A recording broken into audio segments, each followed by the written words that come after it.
नमस्कार, आप देख रहे हैं 4 पीएम और मैं हूं आपके साथ निधि तिवारी। ईवीएम के वोटों और वीवीपैट पर्चियों की 100% क्रॉस चेकिंग की मांग को लेकर सुप्रीम कोर्ट में फिलहाल सुनवाई चल रही है। जस्टिस संजीव खन्ना और जस्टिस दीपांकर दत्ता की बेंच एडीआर समेत अन्य लोगों की याचिका पर सुनवाई कर रही है। इस दौरान वीवीपैट वेरिफिकेशन मामले में सुप्रीम कोर्ट जो है काफी सारी उन्होंने टिप्पणियां की और उन्होंने चुनाव आयोग से कहा कि चुनाव प्रक्रिया में पवित्रता होनी चाहिए और किसी को ये नहीं लगना चाहिए जो किया जाना चाहिए था वो नहीं किया गया।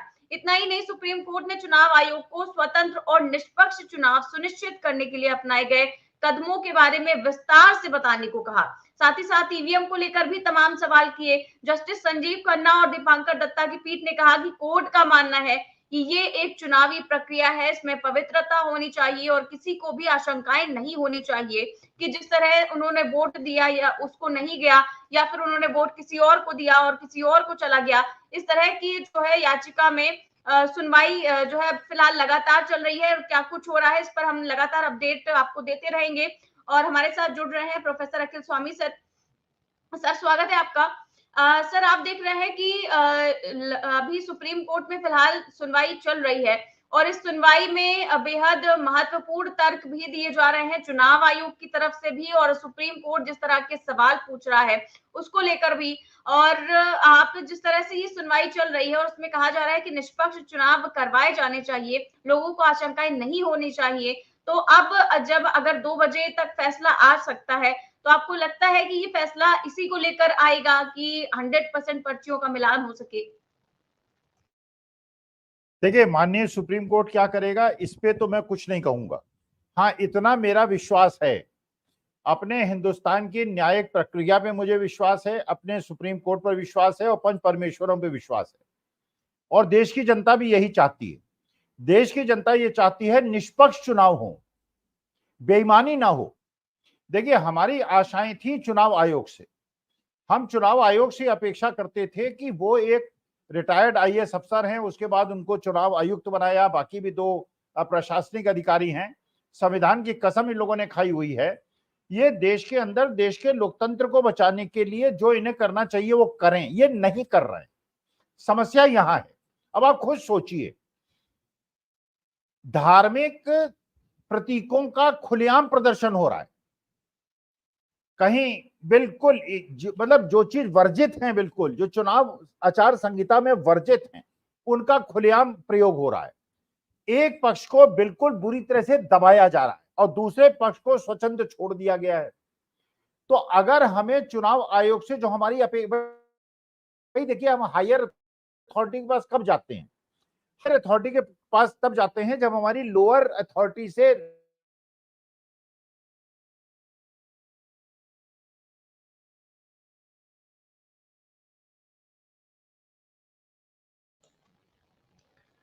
सर, नेटवर्क में कुछ प्रॉब्लम आ रही है शायद।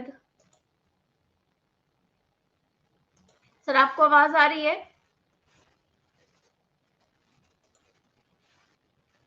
स्वामी सर, आपको आवाज आ रही है क्या?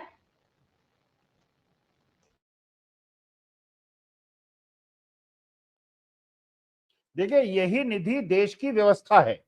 किसी भी देश की व्यवस्था है कि आप पहले जाते हैं कॉम्पिटेंट अथॉरिटी के पास।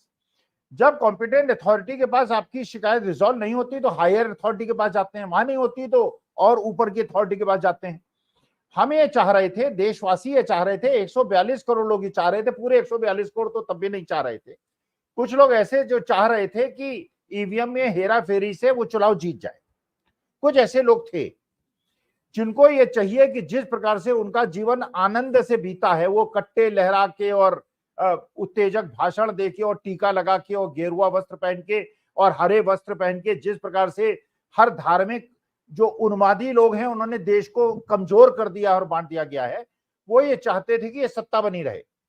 जो देश के अंदर लोकतंत्र चाहते हैं, जो चाहते हैं कि जो जनता जिसको वोट दे उसके यहाँ वोट काउंट हो और उतने ही वोट काउंट हो जितने लोगों ने वोट दिए हैं। हम हायर अथॉरिटी के पास गए, पहले चुनाव आयोग के पास गए, सारे विपक्षी दल चुनाव आयोग के पास गए।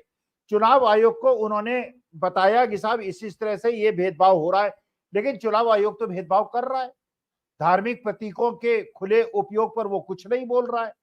जिस प्रकार से कांग्रेस के जो घोषणा पत्र है उसको मुस्लिम लीग का घोषणा पत्र कहा गया, कुछ नहीं बोला। अरुण गोविल साहब जो कर रहे हैं उसमें कुछ नहीं बोला। जो राजा सिंह हैं हैदराबाद के, वो जिस प्रकार से जुलूस निकाल रहे हैं, भावनाओं को उत्तेजित कर रहे हैं, कुछ नहीं बोल रहे हैं। और सुरजेवाला साहब कुछ बोल देते हैं, दीदी कुछ बोल देती हैं, स्टालिन कुछ बोल देते हैं, तो उनको तुरंत उन पे एक्शन हो जाता है। क्योंकि हमारे पास इसके अलावा विकल्प क्या है? देश की देश की जनता और कुछ नहीं चाह रही है। देश की जनता माननीय सुप्रीम कोर्ट से चाह रही है आप निष्पक्ष चुनाव करा दीजिए। अगर मैं वकील होता या वकालत के पेशे पे होता, मैं जानता हूं कि जज साहिबान जो वहां बैठे हुए हैं बड़े बुद्धिमान हैं, बड़े प्रबुद्ध हैं, पूरे विश्व के कानून की व्यवस्था के बारे में उनको नॉलेज है, हिंदुस्तान की व्यवस्था के बारे में नॉलेज। अगर हम याचक हैं, हम याचना लेके आपके पास गए हैं, हमें देश के अंदर निष्पक्ष चुनाव करा दीजिए। अच्छा, अब ये हमारी गलत मांग तो है नहीं, ये कोई असंवैधानिक मांग तो है नहीं। अच्छा, हम ये भी कह रहे हैं क्योंकि ये लोग कह रहे हैं कि हम हेरा फेरी करके 400 सीटें लाएंगे और संविधान को बदल देंगे, इसलिए हम भी और भी ज्यादा चिंतित हैं, क्योंकि हम अपने देश के लोकतंत्र की भी हत्या नहीं होने देना चाहते और हम संविधान को बदलना भी नहीं देखना चाहते। हम देश में मनुस्मृति भी नहीं चाहते। हम चाहते हैं कि जिस प्रकार की व्यवस्था बाबा साहब भीमराव अंबेडकर ने, महात्मा गांधी ने, पंडित जवाहरलाल नेहरू ने बनाई थी वो चले। हमारी याचना है, हम सुप्रीम कोर्ट से कह रहे हैं जो भी व्यवस्था आपको अच्छी लगती है, जो भी आपको लगता है निष्पक्ष चुनाव हो, आप चुनाव को अपने हाथ में ले लीजिए। आप जितने हाईकोर्ट के चीफ जस्टिस हैं हर स्टेट के, उनको अधिकार दे दीजिए। आप जो स्टेट वाइज ये इलेक्शन ऑफिसर्स होते हैं और जो डिस्ट्रिक्ट वाइज होते हैं, इनको हटा दीजिए। आप जो है डिस्ट्रिक्ट जज को बना दीजिए डिस्ट्रिक्ट लेवल का ऑफिसर। जो हाईकोर्ट के जज, सुप्रीम कोर्ट, हमारे हाईकोर्ट के चीफ जस्टिस हैं, उनको स्टेट की रिस्पॉन्सिबिलिटी दे दीजिए। आप अपने हाथ में रिस्पॉन्सिबिलिटी ले लीजिए। हम चाहते हैं निष्पक्षता हो, क्योंकि अगर निष्पक्षता नहीं होगी तो इसका मतलब लोगों का विश्वास देश के व्यवस्था पे डिगेगा, और अगर डिगेगा तो देश के लिए अच्छा संकेतक नहीं है। अगर लोग तानाशाही चाहते हैं, लोकतंत्र को खत्म करना चाहते हैं और उसके लिए फर्जीगिरी करना चाहते हैं, तो माननीय सुप्रीम कोर्ट से यही तो याचना हम कर रहे हैं। आपको जो उचित लगे, आपको उचित लगे, लेकिन इतना जरूर ध्यान रखिएगा सर, हम आपसे ये प्रार्थना करते हैं जितने वोट पड़े उतने ही गिने जाएं। आप हर पोलिंग स्टेशन पे कम से कम एक अपने जो वहां के जूनियर लेवल आपके जजेस होते हैं उनको अपॉइंट कर दीजिए। हेरा फेरी ना हो। केंद्रीय जो सुरक्षा बल है, लोकल पुलिस से डबल इंजन के माध्यम से वोटों की हेरा फेरी, हम आपसे और कुछ नहीं कह रहे हैं। 100% करिए, बैलेट पेपर से कराइए, सीसीटीवी से कराइए, सुप्रीम कोर्ट कराए। हम आपसे केवल यही याचना कर रहे हैं निष्पक्ष चुनाव हो, क्योंकि अगर निष्पक्ष चुनाव नहीं होगा मेरा देश टूट जाएगा। क्योंकि साउथ के अंदर पूरा देश, जो प्रदेश है वो अपोजिशन के पास है, वहां डबल इंजन सरकार नहीं है। नॉर्थ की स्टेट जो है वो डबल इंजन सरकार है, वो अलग तरह से सोचते हैं। हम उत्तर प्रदेश वाले अलग तरह से सोचते हैं। देश टूट जाएगा, उन्हें लगेगा कि उनके साथ भेदभाव हो रहा है। तो इसलिए मेरे ये सुप्रीम कोर्ट जो भी निर्णय लेगा, मैं उस पर कोई टिप्पणी, मैं कोई आशा नहीं करता। मैं तो केवल ये आशा करता हूं निष्पक्ष चुनाव कराने के लिए माननीय सुप्रीम कोर्ट जो उचित समझे वो कर दे। जी बिल्कुल सर, ठीक कह रहे हैं आप। और एक अहम सुनवाई और हुई है और एक अहम फैसला हुआ है, और ये बिग ब्रेकिंग एक सामने आई है कि सुप्रीम कोर्ट ने चुनाव आयोग से इस आरोप की जांच करने को कहा है कि केरल में मॉक पोल के दौरान बीजेपी को ईवीएम में अतिरिक्त वोट मिले। इस पर जांच करने का आदेश दे दिया है चुनाव आयोग को। और फिलहाल जो ईवीएम पर दलीलें चल रही हैं वो भी मैं आपको एक एक कर बता देती हूँ। इस पर जस्टिस संजीव खन्ना ने कहा कि आम आदमी कैसे करेगा कि वोट डाला जा चुका है। तो इस पर चुनाव अधिकारी बोलते हैं कि हम इसके लिए जागरूकता अभियान चलाते हैं और डेमोन्स्ट्रेशन भी होता है। इस पर संजीव खन्ना ने कहा कि हम वोटिंग के बाद एक रजिस्टर साइन करते हैं। क्या ऐसी कोई व्यवस्था है कि रजिस्टर में दिए गए नंबर से कितने वोट दिए गए हैं इसका मिलान हो सके? तो चुनाव अधिकारी ने कहा है कि सुविधा के हिसाब से इसे किया जाता है और चुनाव अधिकारी टोटल का बटन दबा सकता है। इसके बाद जस्टिस संजीव खन्ना ने कहा कि मशीन उस समय को भी क्या रिकॉर्ड करती है जब वोट दिया जाता है? तो अधिकारी ने कहा कि हर बटन दबाने पर समय की मुहर लगी होती है। तो जस्टिस खन्ना ने कहा क्या वीवीपैट पर समय नहीं छपा होता? तो अधिकारी ने इसका जवाब नहीं में दिया, जिस पर जस्टिस संजीव खन्ना ने कहा कि किसी भी मतदान केंद्र पर अगर आपको 1 मिनट के अंदर 8 वोट मिले हैं, तो क्या ये जो है दिखाई पड़ेगा, क्या ये समझ में आएगा? तो अधिकारी ने कहा कि ऐसा नहीं होता है, हर वोट में 15 सेकंड लगते ही लगते हैं। तो इस तरह की जो है वो दलीलें फिलहाल दी जा रही हैं और देखते हैं कि क्या कुछ फैसला आता है। काफी ज्यादा दिलचस्प होता जा रहा है ये जो सुनवाई चल रही है। जैसा हमने परसों भी देखा था कि चुनाव आयोग से जवाब देते नहीं बन रहा था, केवल हाँ नहीं में जवाब आ रहा था। और आज भी केवल वही देखने को मिल रहा है कि आखिरकार 8-10 दिन अगर एक्स्ट्रा लग जाते हैं, तो फिर इसमें चुनाव आयोग को क्या समस्या हो सकती है और जनता को क्या समस्या हो सकती है? देखिए, मुझे तो वही स्थिति लग रही है कि आज चुनाव जो भी अधिकारी वहां पे हैं, स्टेट बैंक ऑफ इंडिया की मैं कल्पना कर रहा हूं, जो स्टेट बैंक ऑफ इंडिया के अधिकारियों की हालत रही होगी वही चुनाव आयोग की आज अधिकारियों की स्थिति होगी। देखिए, आप खुद सोचिए कि हम ये चाहते हैं कि जो हमें कोई पॉलिटिकल पार्टी से हमें कुछ लेना देना नहीं, हमें कांग्रेस से कुछ लेना, बीजेपी से हमें कोई घृणा नहीं है। हम ये चाहते हैं कि देश की जनता अगर देश की जनता ये चाहती है, मान लीजिए देश की जनता चाहती है कि देश के अंदर बेरोजगारी रहे, देश की जनता बिहार के अंदर तेजस्वी यादव ने जैसे 17 महीने के अंदर 3-4 लाख नौकरियां दी, वो नहीं चाहती। अगर देश के किसान नहीं चाहते कि उसको एमएसपी की गारंटी मिले, अगर देश की महिलाएं नहीं चाहती कि उनको 1 लाख रुपए साल मिले, अगर देश के बच्चे नहीं चाहते कि उनको स्टाइपेंड मिले, तो हमें क्या परेशानी है? देश की जनता जाने, देश की महिलाएं जाने, किसान जाने। लेकिन हम ये जानते हैं, केवल चाहते हैं कि जो चाहते हैं, हमें ये तो पता चले, 72 साल की उम्र है, मुझे ये तो पता चले कि मेरे देश की जनता तानाशाही चाहती है, मेरे देश की जनता जो है संविधान को बदलना चाहती है। लेकिन हमारा केवल निवेदन यह है, अच्छा निष्पक्षता तो है नहीं। आप बताइए, चुनाव आयोग ने जितनी भी कार्रवाई की है उसमें कहीं आपको निष्पक्षता दिखाई पड़ी? वही इनकम टैक्स में कैश पैसा बीजेपी के अकाउंट में भी जमा हुआ, कांग्रेस के अकाउंट में भी जमा हुआ, कांग्रेस के खाते सील कर दिए गए और बीजेपी के नहीं किए गए। आप ये देखिए कि जिस प्रकार से सारे लोगों को जेल भेजा गया, फिक्टिशियस आरोप में जेल भेजा गया, नीति बनाने के लिए जेल में भेजा गया, बिना पैसे पकड़े जेल में भेजा गया, बिना डॉक्यूमेंटल सर्कमस्टेंशियल प्रूफ के जेल में भेजा गया। तो इसीलिए आम आदमी पार्टी ने कहा कि जेल का बदला वोट से। भाई देखिए, आप देश के अंदर अगर लोकतंत्र की हत्या होते हुए चुनाव आयोग देख सकता है, कोई बात नहीं, हो सकता है देख सकता हो, उन्हें एक्सटेंशन मिलता है, उनका रिटायरमेंट एज बढ़ जाता है। एक आईएएस अफसर रिटायर 60 में होता है, इसमें शायद 65 साल में रिटायर होता है, 5 साल का एक्सटेंशन मिल जाता है, Z+ सिक्योरिटी मिल जाती है, हो सकता है उसके बाद राज्यसभा का टिकट मिल जाए, कहीं के गवर्नर बन जाए, वो एक अलग मुद्दा है, ये आपका व्यक्तिगत मुद्दा है, हम उसमें कोई परेशानी क्रिएट। लेकिन आज जिस कुर्सी पे आप बैठे हैं, जिस गद्दी पे आप बैठे हैं, जो पंच परमेश्वर की कुर्सी पे आप बैठे हैं, उस समय देश की जनता के साथ जो आप कर रहे हैं वो विश्वासघात है। और सुप्रीम कोर्ट जिस प्रकार से प्रश्न पूछ रहा है, जस्टिस महोदय पूछ रहे हैं, उनके ऊपर हमारा पूरा विश्वास है। देश की जनता नतमस्तक है, उनसे प्रार्थना कर रही है, महाराज जो करना है करिए, लेकिन वहां पे लोगों को धमकाया ना जाए, लोगों को घर से वोट देने निकलने दिया जाए। वृद्धों के वोट जिस प्रकार के भारतीय जनता पार्टी के कार्यकर्ता जबरदस्ती आके घर में डलवा रहे हैं, उस पर भी आप जरा ध्यान दें। वहां पे जो चुनाव हो, जितने वोट पड़े उतने ही गिने जाएं, वीवीपैट में जितने वोट पड़े उतने ही ईवीएम के अंदर हों। लास्ट 1 घंटे के अंदर 20% वोट न पड़े, जब 15 सेकंड कह रहे हैं एक वोट पड़ने में पड़ता है, तो कैसे 20% वोट पड़ जाते हैं?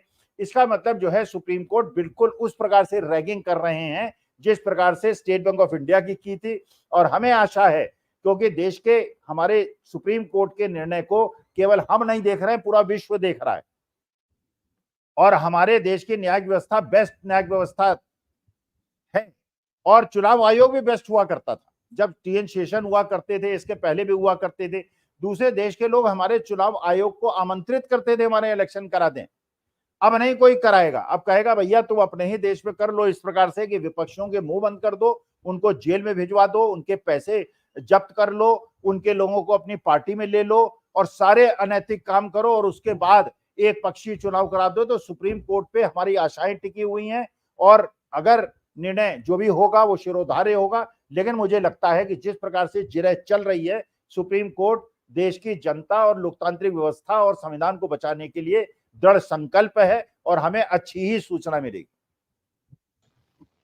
जी बिल्कुल सर। और अब क्या कुछ अपडेट्स है वो मैं दर्शकों को बताती चलती हूँ, क्योंकि सबसे पहले चुनाव अधिकारी जो है वो कह रहे हैं कि चुनाव के बाद मशीनें स्ट्रांग रूम में जाती हैं। तो आगे कह रहे हैं कि कैंडिडेट्स की मौजूदगी में इसे सील किया जाता है, कैंडिडेट्स की मौजूदगी में ही इसको गिनते के दिन खोला जाता है। सभी कैंडिडेट्स को 17 की कॉपी दी जाती है और काउंटिंग रूम में राउंड वाइज काउंटिंग की जाती है और मशीन में 2000 वोट स्टोर होते हैं। इसके बाद जस्टिस खन्ना कहते हैं कि आपका प्रिंटर तो सिर्फ 1500 प्रिंट ले सकता है, क्या ये संभव है कि एक आदमी को 2 वोट मिल जाए? तो चुनाव अधिकारी कहते हैं कि ये संभव नहीं है। तो जस्टिस खन्ना कहते हैं लेकिन गलतियां संभव है। तो इस तरह से जो है अभी फिलहाल दलीलें जो है चल रही हैं, दोनों तरफ से सवाल जवाब चल रहे हैं। और जो ये चुनाव अधिकारी कह रहे हैं कि चुनाव के बाद मशीनें स्ट्रांग रूम में जाती हैं और कैंडिडेट्स की मौजूदगी में से सील किया जाता है, उन्हीं की मौजूदगी में से खोला भी जाता है, उन्हीं की मौजूदगी में से कॉपी दी जाती है। तब फिर आखिर इतना आरोप कैसे लगते रहते हैं ईवीएम पर? नहीं निधि, वही प्रश्न है। देखिए, जो माननीय सुप्रीम कोर्ट पूछ रहे हैं, जो जज साहब पूछ रहे हैं, बिल्कुल सही बात। भाई, चुनाव आयोग के आपको एक और खबर मिली होगी कि कुछ वकीलों ने, कुछ एक रिटायर्ड आईएएस अफसर ने ये आरटीआई किया था चुनाव आयोग पे कि साहब ये सूचना हमको दीजिए। चुनाव आयोग ने सूचना नहीं दी। मुख्य सूचना आयुक्त को उन्होंने शिकायत की, 30 दिन के अंदर सूचना देनी चाहिए थी आरटीआई कानून के अंतर्गत, चुनाव आयोग ने नहीं दी। वो सीआईसी के क्या, सीआईसी ने भी नोटिस जारी किया है चुनाव आयोग। भाई देखिए, सीआईसी जो है वो भी एक वरिष्ठ अधिकारी हैं, उनका भी कर्तव्य है कि जो हमारे देश का संविधान है, हमारे देश के लोकतंत्र है और हमारे आरटीआई कानून है, उसका अनुपालन करें। अच्छा, अब ये देखिए, खुलेआम जब कहा जाता है कि हम उनको लाएंगे जो राम को लाए हैं। निधि, आप भी सनातनी हूं, मैं भी सनातनी हूं। अरे किसकी औकात है कि राम को ले आए? मैं तो चैलेंज करता हूं किसी की औकात हो। भाई, हम तो, हमारे घर में बच्चा भी पैदा होता है, कहते कि भगवान प्रभु बड़ी कृपा है आपकी, आपने जो है हमारी वंश की वृद्धि की। अरे ये राम को लाएंगे? ये वो लोग हैं जो कि हम तो हर हर महादेव कहते हैं, ये हर हर मोदी कहते हैं। ये सनातन विरोधी लोग हैं। ये पूरे विश्व में हमारे सनातन धर्म की बदनामी इन्होंने कर दी है। लोग ये कह रहे हैं कि प्राण प्रतिष्ठा के अंदर जिन लोगों को बुलाना चाहिए था उनको नहीं बुलाया और जिनको नहीं बुलाना चाहिए था उनको बुला लिया। और देखिए, मैं तो एक दिन मैंने माला अपनी निकाली थी तो उसी में वो हो गया। यहाँ तो पूरा अपना ऐसे भगवान शिव की तरह सज सजा के लोग तैयार खड़े हो जाते हैं। अरे कर क्या रहे यार? प्राइम मिनिस्टर हो, देश के होम मिनिस्टर हो, अपने बेटे को होम मिनिस्टर साहब ने तो बनवा दिया, वो क्या, क्रिकेट कंट्रोल बोर्ड का अपना जनरल सेक्रेटरी बना दिया। बाकी देश के अंदर जो मेरे देश के युवा हैं, मेरे पढ़ाए हुए बच्चे हैं, वो नौकरी ना पाए, क्या करें वो? तो असली मुद्दा यह है कि जो इस समय कह रहे हैं सुप्रीम कोर्ट के जज साहिबान जो कह रहे हैं, बिल्कुल सही बात है। क्योंकि देश की निष्ठा, और केवल देश नहीं, हमारे देश की जो पूरी छवि है पूरे विश्व में, वो दांव पे लगी हुई है इस समय। अगर लोग ये इस प्रकार, ये रूस का, पुतिन का रूस थोड़ी है, ये चीन थोड़ी है, नॉर्थ कोरिया थोड़ी है। ये देश जो है बड़ा विश्व का सबसे सुंदर देश है। और इस सुंदर देश में 10 साल के अंदर आपने धार्मिक विद्वेष पैदा कर दिया, आपने जातीय विद्वेष पैदा कर दिया। जाटों को आपने अपना दुश्मन मान लिया, यादवों को दुश्मन मान लिया, राजपूतों को दुश्मन मान लिया, सैनियों को दुश्मन मान लिया, ब्राह्मणों को दुश्मन मान लिया, आपने दलितों को दुश्मन मान लिया, आदिवासियों को दुश्मन मान लिया। पता नहीं आप किसको दोस्त मानते हो, गुजरातियों को छोड़कर। सारे देश की संपत्ति जो है गुजरात के अंदर इंडस्ट्री लग रही है। जो महाराष्ट्र में इंडस्ट्री लगनी थी वो भी गुजरात में लग रही है। अरे यार, इस तरह से भैया, तुम देश के प्रधान सेवक हो, कृपा करके अपने कर्तव्यों का निर्वहन करो। देश में बहुत सत्ताएं बदली हैं। पंडित नेहरू ने दिया, फिर उसके बाद इंदिरा जी ने भी सत्ता दी, फिर मोरारजी ने भी सत्ता दी। बड़े प्यार मोहब्बत से सत्ता बदली गई है। ये पाकिस्तान नहीं है जहां पे जब खून खराबा होता है, जब सत्ता बदली जाती है। तो अगर जीत जाओ, निष्पक्ष चुनाव में जीत जाओ, हम आपको स्वीकार करेंगे। अगर आप बेईमानी करके जीतोगे तो हम स्वीकार नहीं करेंगे। अगर हारने के बाद आप जो है गुंडागर्दी के माध्यम से देश की सत्ता पे बने रहना चाहोगे, हम सहन नहीं करेंगे। अब माननीय सुप्रीम कोर्ट में हमारी आखिरी आशा है, देश की आखिरी आशा है। और मेरे को ऐसा लगता है कि जो पंच परमेश्वर वहां बैठे हैं, जो निर्णय लेंगे वो अच्छा होगा, राष्ट्रहित में होगा, जनहित में होगा। और हम जिस दिन ऐसा अच्छा निर्णय आएगा उस दिन हम लड्डू खिलाएंगे। मैं भी कुछ 10-20 लाख किलो, मैं देख लूंगा कितने जेब में पैसे हैं, जितने पैसे हैं उतने लड्डू खरीद के मोहल्ले में बंटवा दूंगा। जी, बिल्कुल सर। और इसके बाद क्या कुछ कहा गया है, ये मैं आपको बता देती हूँ। कहा गया है कि जस्टिस खन्ना ने कहा है कि 5,000 से 7,500 पर्चियों की गिनती होती है, इसमें 5 घंटे क्यों लगते हैं? बार कोड से काउंटिंग क्या नहीं हो सकती है? तो इस पर चुनाव अधिकारी ने जवाब दिया है कि पर्चियां छोटी और चिपचिपी होती हैं। इस इलेक्शन में बार कोड से इसीलिए गिनती नहीं की जा सकती है। तो जस्टिस खन्ना जो है वो कहते हैं कि इस चुनाव की बात नहीं कर रहा हूँ, क्या भविष्य में ये संभव है? इस तरह के सवाल जवाब हुए और फिलहाल के लिए जो बेंच है वो फिलहाल लंच हो गया है और फिर से सुनवाई कुछ देर बाद शुरू होगी। तो अभी फिलहाल इस तरह की दलीलें दी गई हैं जिनसे जाहिर तौर पर कुछ आशाएं लोगों की बढ़ी हैं कि क्या कुछ हो सकता है, किस तरह का फैसला आ सकता है। आपको बता दें कि क्योंकि वीवीपैट पर्चियों की 100% वेरिफिकेशन को लेकर एक्टिविस्ट अरुण कुमार अग्रवाल ने अगस्त 2023 में ही याचिका लगाई थी और याचिका में कहा गया था कि वोटर्स को वीवीपैट की पर्ची फिजिकली वेरीफाई करने का मौका दिया जाना चाहिए और वोटर्स को खुद बैलेट बॉक्स में पर्ची डालने की सुविधा मिलनी चाहिए। इससे चुनाव में गड़बड़ी की आशंका जो है वो खत्म हो जाएगी। तो पहले भले ही ईवीएम को बैन करने की मांग की जा रही हो, लेकिन जब सुप्रीम कोर्ट ने सारी ही याचिकाएं ईवीएम को लेकर खारिज कर दी, तो इसके बाद जो सवाल है वो केवल पर्चियों का ही बचता है। तो अगर इस मामले में भी कोई बड़ा फैसला आ जाता है तो जाहिर तौर पर काफी खुशी की बात होगी। फिलहाल तो काफी सारी खबरें सामने आ रही हैं चुनाव को लेकर, क्योंकि कल पहला चरण है और ईवीएम को लेकर तो फिलहाल अभी 1 घंटे के लिए कम से कम सुनवाई थम गई है। तो आगे क्या कुछ होगा मैं आपके सामने हाजिर होंगी, लेकिन आपको लगता है कल जो पहले चरण का मतदान होना है उसको आप किस तरह से देख रहे हैं? देखिए, अगर ईमानदारी से चुनाव होगा तो बीजेपी 50 सीट नहीं जीतेगी। अगर 4-5% तक की भी बेईमानी हुई तो बीजेपी को 150 सीट मिलेगी, जो राहुल गांधी कह रहे हैं। उनको भी लग रहा है कि 4-5% की हेराफेरी तो ये करेंगे, लेकिन 4-5 अगर 15-20% की कर लेंगे तो बात दूसरी है। 4-5% पे नहीं जीतेंगे। मैं तो देश की जनता से, देखिए ये माइंड गेम खेल रहे हैं निधि, मैं बार बार कह रहा हूं, और आपके इस समय भी अच्छे 2,500-3,000 लोग जो सज्जन पुरुष हैं, जो देशभक्त हैं, वो देख रहे हैं आपके कार्यक्रम को। मेरी प्रार्थना है हतोत्साहित ना हो, वोट देने जरूर जाएं, वोट दें। ये 5% की हेराफेरी करेंगे, पता है करेंगे। आपको 15-20% की लीड देनी है जिस सरकार को आप चुनना चाहें। अगर बीजेपी को चुनना चाहते हैं तो उनको 20% की, जाइए वोट दीजिए, 100% पोलिंग कीजिए, इस बार एक जरा छुट्टी ना ले, और उसके बाद आप जो है देखिएगा बड़े अच्छे रिजल्ट्स आएंगे। क्योंकि हमारे आपके ऊपर, हम जिंदा कौम जो हैं, हमें अपने देश के लोकतंत्र और संविधान को बचाना है, अपनी चुनी हुई सरकार चुननी है। ऐसी सरकार चुननी है जो देश में धार्मिक विद्वेष ना फैलाए, जो जाति विद्वेष ना फैलाए, जो ये ना कहे कि वो भगवान को लाए हैं। अरे निधि, आपने सोचा जरा, किसी सनातनी, जो अच्छा सनातनी है उससे पूछ लीजिए, भगवान को लाएंगे? मतलब यार, मूर्खता की हद है। एक तरफ कहते हैं ब्रह्मा जी ने पूरा ब्रह्मांड बनाया, विष्णु जी ने जो है वो पालनहार हैं, भगवान शिव जो है वो संगारक हैं। अब कह रहे हैं कि मोदी जी सबको लेके आए। मतलब ये तो उसी तरह की बात हुई कि 2014 में, जैसे वो मंडी में जो लोकसभा की प्रत्याशी है बीजेपी की, वो कहती है 2014 में स्वतंत्रता मिली। अरे यार, 2014 में अगर स्वतंत्रता मिली तो देश के अंदर संविधान तो लागू हो गया था 1950 में। तो मतलब इस तरह की बहकी बहकी बातें करना उचित नहीं है। परमेश्वर, प्रभु परमेश्वर हम सनातनियों के लिए आराध्य हैं। वो जो उनको ये इस तरह की बातें जो लोग करते हैं, इनको सनातन धर्म से निकाल देना चाहिए। मैं चाहता हूं शंकराचार्य जो हैं एक अपना आदेश पारित कर लें। जो भगवान का उपहास करते हैं, जो हरण महादेव के सामने हरण मोदी कहते हैं, लोगों को सनातन धर्म से बहिष्कृत कर दें। अगर मैं शंकराचार्य होता तो कर देता। जी बिल्कुल सर। और जिस तरह हम देख रहे हैं कि खबरें लगातार सामने आ रही हैं चुनावों से पहले, और वीवीपैट को लेकर भी जिस तरह सुप्रीम कोर्ट ने कहा है कि चुनावी प्रक्रिया को लेकर किसी तरह की आशंका लोगों के बीच नहीं होनी चाहिए। उन्हें ये बिल्कुल भी आशंका नहीं होनी चाहिए कि ईवीएम से किसी तरह की छेड़छाड़ हुई है।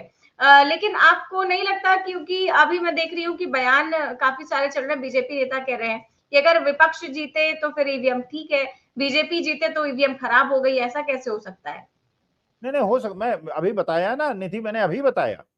देखिए, ये मेरा ये मानना है कि 5% की हेराफेरी होती है। अच्छा, 5% की हेराफेरी मैं ये नहीं कह रहा हूं कि ईवीएम में होती है। 5% की हेराफेरी कैसे होती है? 2-3% की हेराफेरी तो होती है, वोटर लिस्ट से नाम काट दिए जाते हैं। देखिए, ये सर्वविदित है, सबको पता है कि कौन सी कम्युनिटी और कौन सी जात किसको वोट देती है। Let us be very Frank, ये हिंदुस्तान की असलियत। अगर उनके 2-3% वोट काट दिए गए, वो वोट निकल गए बाहर। अच्छा, इसके बाद जो इस बार ये सीनियर सिटीजन के लिए घर में आके वोट डलवा रहे हैं, इसमें बीजेपी के कार्यकर्ता घुसे हुए हैं। अब किसी बुढ़े आदमी, चलिए मैं तो खुद वोट डालने जाऊंगा, मैं तो, और कोई आएगा भी तो हड़का हड़कू के उसे बाहर कर दूंगा और सीसीटीवी लगा हुआ है उसकी बात को टेप कर लूंगा, उसे जेल भिजवा दूंगा। लेकिन बाकी क्या होता है कि बीजेपी का कार्यकर्ता आएगा, कुछ 5,000 2,000 देगा, कुछ अपना वो करेगा, धमकाएगा, डराएगा, वृद्ध लोग जो है डर जाते हैं, वो अपना वोट डाल देंगे और हो जाएगा। ये भी एक बहुत बड़ा घपला है। असली मुद्दा यह है कि जो ये निष्पक्षता है, अच्छा 2-3% की हेराफेरी ये करते हैं कि लोगों को वोट डाल, उनके मोहल्लों में जाके उनको वोट डालने नहीं देंगे, उनको धमकाएंगे। कहीं कुछ जैसे वेस्ट बंगाल के अंदर हुआ था, विस्फोट करा दिया, जहां उनकी मेजोरिटी थी, वो ममता बनर्जी जाके वहीं कुर्सी लगा के बैठ गई, वोट डलवाए उन्होंने, क्योंकि ये जानते हैं कौन वोट किसको दे रहा है। 5% की हेराफेरी है। कर्नाटका में अगर कांग्रेस जीती है तो ये मानिए कि कांग्रेस को वहां पे 160 सीटें मिलनी चाहिए थी। हिमाचल प्रदेश में 70% सीटें मिलनी चाहिए थी। राजस्थान में नेक टू नेक था, मध्य प्रदेश में नेक टू नेक था। 5% की हेराफेरी हुई और कर्नाटका, हिमाचल प्रदेश, तेलंगाना में क्योंकि 15% की लीड थी, इसलिए कांग्रेस जीत गई। और मध्य प्रदेश, छत्तीसगढ़ में और राजस्थान में क्योंकि बीजेपी और कांग्रेस के बीच में 3-4% का गैप था, इसलिए बीजेपी जीत गई। तो ये जो मार्जिनल सीट्स हैं उसमें गड़बड़ी होती है। मुजफ्फरनगर में नहीं होगी। मुजफ्फरनगर में बीजेपी 2 लाख वोट से हारेगी, कैराना में 2 लाख वोट से हारेगी, वहां 5-7% की हेराफेरी करेंगे तो भी हार जाएंगे। मेरठ में हारेगी, सहारनपुर में हारेगी, राजस्थान की 10 सीटें हारेंगी, क्योंकि वहां पे जो लीड है वो 15% की है। हाँ, जो मार्जिनल सीट्स हैं, वो मार्जिनल सीट पे 5% की हेराफेरी करके जीत जाएंगे। तो इनके प्रश्न का जवाब ये है कि आपकी हेराफेरी अभी पर्याप्त नहीं है, और अब जो सुप्रीम कोर्ट जिस प्रकार से सुनवाई कर रहा है चुनाव आयोग को, इस बार वो 5% की हेराफेरी, क्योंकि जो महमूद प्राचा कहते हैं, एक वोटर लिस्ट से नाम काटने में 2 साल की सजा है, और चुनाव अधिकारियों को ये बात समझ लेनी चाहिए। ये सत्ता अगर बदली, और सत्ता बदल जाएगी, जो सुप्रीम कोर्ट के रुख से मुझे पता चल रहा है, सुप्रीम कोर्ट जो है वो एक निष्पक्ष चुनाव कराने के लिए उतारू है, जो होना चाहिए। सत्ता बदलेगी, सबका हिसाब होगा, क्योंकि कानून के अनुसार हिसाब होगा। कोई ऐसा नहीं प्रणाम करेंगे, उनको लड्डू खिलाएंगे, भक्तों को भी लड्डू खिलाएंगे, उन्हें भी माला पहनाएंगे, बल्कि मैं तो गुलाब खरीदूंगा 150, और जो लोग बीजेपी के बहुत समर्थक हैं उनके जाके गुलाब दूंगा। लेकिन कोई अभद्रता नहीं करूंगा, इसलिए कि मैं महात्मा गांधी का शिष्य हूं। वो तो करते हैं अभद्रता, क्योंकि गोडसे उनके परमेश्वर है, मेरे गांधी जी हैं। तो ये इनका प्रश्न का जवाब ये है कि जहां 2-4% की लीड होती है, या जो बिल्कुल क्लोज कंटेस्ट होता है, वहां आप जीत जाते हैं। जहां पे 15% की लीड होती है, आप नहीं जीतते हैं। ये है मुद्दा। जी बिल्कुल। और हम देख रहे हैं कि क्योंकि अभी जो पहले चरण का मतदान कल हो रहा है उसमें यूपी की 8 सीटों पर मतदान है, तो यूपी जो है काफी ज्यादा अहम हो जाता है। और यहाँ से एक सीट जो है जहां से कैसरगंज से बीजेपी सांसद ब्रजभूषण सिंह, जिन पर यौन शोषण का आरोप लगा है, तो वो जो है आज कोर्ट पहुंचे, और उनसे जब टिकट को लेकर सवाल पूछा गया, जो कि काफी समय से पूछा जा रहा है और जवाब अभी तक नहीं मिला है, तो वो कहते हैं कि होई है वही जो राम रचि राखा। और वो प्रचार भी खूब जमकर कर रहे हैं। तो ऐसा कहा जा रहा है कि बीजेपी का ये प्लान है कि जब पहले चरण का मतदान हो जाए और उसके बाद जो है ब्रजभूषण के टिकट की घोषणा होगी, ऐसा भी कुछ है क्या? नहीं नहीं, तो उससे क्या होगा? केवल ऐसा थोड़ी है जाट नाराज हैं उनके कुकृत्यों से, पूरा समाज नाराज है। ब्राह्मण समाज भी नाराज है, सैनी समाज भी नाराज है, गुर्जर समाज भी नाराज है, कुर्मी समाज भी नाराज है। भाई, जो माता पिता हैं वो तो ये मानते हैं कि देश की बेटियों का सम्मान होना चाहिए। तो उससे क्या फायदा होगा? ये मैंने जो सुना है कि बीएसपी का टिकट उन्हें मिलने वाला है। जैसे धनंजय सिंह की पत्नी को बीएसपी ने टिकट दे दिया है, और अब बीजेपी हारी जीती नहीं सकती, जौनपुर किसी स्थिति में नहीं जीत सकती। बीजेपी का कैंडिडेट भी उसी समुदाय का है जिस समुदाय का बीएसपी के धनंजय सिंह की पत्नी है। और एक बैकवर्ड समाज से समाजवादी पार्टी का कैंडिडेट है, तो वहां तो एक तरफा लड़ाई हो गई। एक और खबर आपको मिली होगी, नाम नहीं लूंगा फिर माना नहीं मानेंगे ना हो जाए। एक एमपी हैं ईस्टर्न यूपी के, योगी जी के ही क्षेत्र के, उनके खिलाफ उनकी एक महिला का यह आरोप है और उनकी बेटी का यह आरोप है। वो बिटिया ये कह रही है, 18-19 साल की बिटिया है, कि मैं तो उन नेताजी की बेटी हूं। अच्छा, अब उसका चरित्र हनन शुरू हो गया है। अरे यार, इसमें चरित्र हनन कराने की जरूरत क्या है? डीएनए टेस्ट करा लो, 5 दिनों में पता चल जाएगा।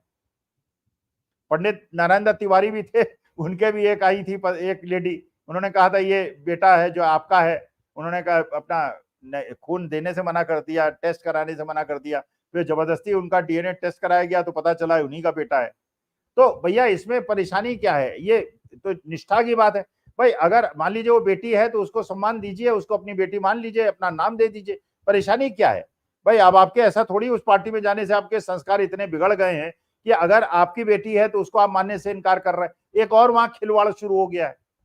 लेकिन मुझे ऐसा लगता है कि ब्रजभूषण शरण सिंह दबाव बना रहे हैं, और ये बीएसपी की खबर भी हो सकता है दबाव के लिए डाली गई हो कि अगर तुम नहीं दोगे तो बीएसपी दे देगी और एक सीट बीएसपी की निकल जाएगी। क्योंकि मानी बात है कि ब्रजभूषण शरण सिंह का अपने क्षेत्र में अपना दबदबा है। जैसे वो टेनी मिश्रा है, उनके बेटे ने 5 किसानों को कुचल दिया, लेकिन वो अपना दादागिरी और दबंगई करके कोशिश करेंगे कि चुनाव जीत जाए। वो तो वहां की जनता के ऊपर डिपेंड करता है, लखीमपुर खीरी की जिताएं ना जिताएं। जनता को चुनाव लड़ना है, ये कांग्रेस नहीं लड़ सकती, कोई पार्टी नहीं लड़ सकती। जनता अगर लड़ेगी, खुद जाके वोट देगी। माननीय सुप्रीम कोर्ट जो कर सकते हैं वो कर रहे हैं। महमूद प्राचा जैसे लोग, भानु प्रताप सिंह जैसे लोग, हम जैसे लोग, हमारे सामर्थ्य में जो है हम कर रहे हैं। जनता से प्रार्थना है कि कृपा करके आपसे ये अपेक्षित है कि देश के लोकतंत्र संविधान को बचाइए और अपना वोट निडर होके दीजिए। कहीं भ्रांति में मत पड़िए। वोट नहीं देंगे, आपके उंगली में अगर निशान नहीं मिलेगा, इसका माने आप राष्ट्रभक्त नहीं है। जी बिल्कुल सर। और हम अगर आ जाएं अपने आज के ही विषय पर, तो इसमें जो है जो सुप्रीम कोर्ट की ओर से जब दलीलें जो है सुप्रीम कोर्ट में तमाम तरह की दी जा रही थी, तो इसमें इलेक्शन कमीशन ने कहा कि जो ईवीएम पर सवाल है वो केवल आशंकाओं को लेकर उठता है, संभव नहीं है मशीन से छेड़छाड़, बिल्कुल भी संभव नहीं है। और उन्होंने बताया भी कि उसमें सीरियल नंबर और सिंबल तमाम तरह के अपलोड होते हैं, इसीलिए ईवीएम से छेड़छाड़ संभव नहीं है। जब चुनाव अधिकारी से पूछा गया कि आपके पास कितने वीवीपैट है, तो अधिकारी ने बताया कि हमारे पास 17 लाख वीवीपैट है। तो इस पर जज ने सवाल किया कि ईवीएम और वीवीपैट की संख्या अलग अलग क्यों है। तो अधिकारी ने ये समझाना चाहा, लेकिन जज को ही लगा कि उनका सवाल जो है वो चर्चा को भटका रहा है, इसलिए उन्होंने अधिकारी को ही जवाब देने से मना कर दिया। लेकिन अदालत ने अधिकारी से बारीकी से सवाल किया कि मशीन को अलग अलग मौके पर हैंडल करने वाले लोगों को उसके आंकड़े को लेकर क्या जानकारी होती है। तो अधिकारी ने हर बात का संतोषजनक उत्तर देते हुए बताया कि आंकड़े के बारे में जान पाना या उसमें छेड़छाड़ करना संभव नहीं है, ये केवल और केवल आशंकाओं के आधार पर होता है। तो आशंकाएं हैं कि ईवीएम में छेड़छाड़ हो सकती है, आशंकाएं हैं कि जो है वोट किसी और को दिया गया, किसी और को, आशंकाएं हैं कि जो है हम जीत सकते थे लेकिन हार गए। तो ये सारी चीजें आशंकाओं के तौर पर होती हैं। तो चुनाव में ये सारी आशंकाएं दूर करना तो काफी ज्यादा महत्वपूर्ण हो जाता है। नहीं नहीं, देखिए निधि, जो मैंने पहले कहा, देखिए मेरा भी व्यक्तिगत विचार ये है, ईवीएम में हेरफेर नहीं है। असली हेरफेर ये है जो हमने फरीदाबाद के और हरियाणा के इलेक्शन में पिछली बार देखा था। मान लीजिए मैं वोट देने जाऊं, खैर मैं तो हंगामा काट दूंगा, मेरा तो मेरे साथ नहीं करेंगे, और वहां भारतीय जनता पार्टी के दबंग लोग खड़े हुए हैं। वो कहेंगे स्वामी साहब बाहर खड़े रहिए, वोट डाल के आते हैं। और सारे चुनाव अधिकार, देखिए ये लोग इसीलिए डराते हैं। जो राहुल गांधी ने कहा था ना, डरो मत, ये डराते हैं, ये अपने ऐसा दिखाते हैं कि बस तुम्हें खत्म कर देंगे, तुम्हारी टांग तोड़ देंगे। अच्छा, उससे आदमी डर जाता है। 99% लोग क्यों पंगा लें, क्या उन्हें जरूरत है? कहते हैं यार ठीक है, वोट डालने मत जाओ यार, गुंडे बदमाश वहां बैठे। वहां पे दबंग लोगों ने अपने उनको खड़े हो के अपने हाथ से उनके वोट दबाए हैं। माननीय सुप्रीम कोर्ट को इस चीज का भी संज्ञान लेना चाहिए। मैं केवल ये नहीं कह रहा हूं कि ईवीएम में गड़बड़ी हुई है, अगर वोटर लिस्ट से नाम काटे गए हैं वो भी बेईमानी है। अगर लोगों को वोट डालने से रोका गया है वो भी बेईमानी है। अगर वृद्धों के घर जाके जबरदस्ती बीजेपी के कार्यकर्ताओं ने चुनाव अधिकारियों के साथ जबरदस्ती वोट डलवाए वो भी बेईमानी है। और चुनाव मतदान केंद्र में जाकर वहां जाके भी किया है वो भी बेईमानी है।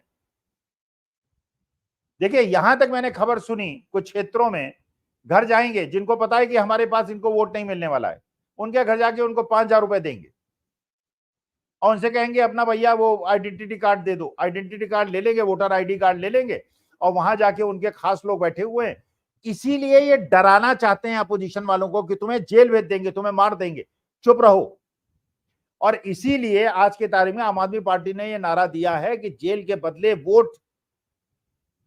जनता अगर निर्भीक होकर वोट देगी और किसी भी आशंकाओं को अपने ऊपर लोकतंत्र को बचाने का, ये बिल्कुल समझ लीजिए आप चंद्रशेखर आजाद हैं, आप राम प्रसाद बिस्मिल हैं, आप अशफाकुल्ला खां हैं और सोचिए स्वतंत्रता युद्ध हो रहा है।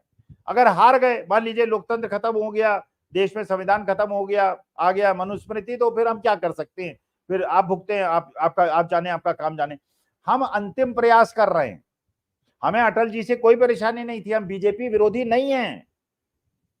हम उस सत्ता के विरोधी हैं जो देश को हिंदू और मुसलमान में बांटता है, जो सिखों को खालिस्तानी कहता है, जो किसानों को तड़पाता है, जो शुभकरण सिंह की मौत करता है, जो लखीमपुर खीरी अंदर किसानों को कुचलता है। हमारी लड़ाई उससे है, हमारी लड़ाई बीजेपी से नहीं है।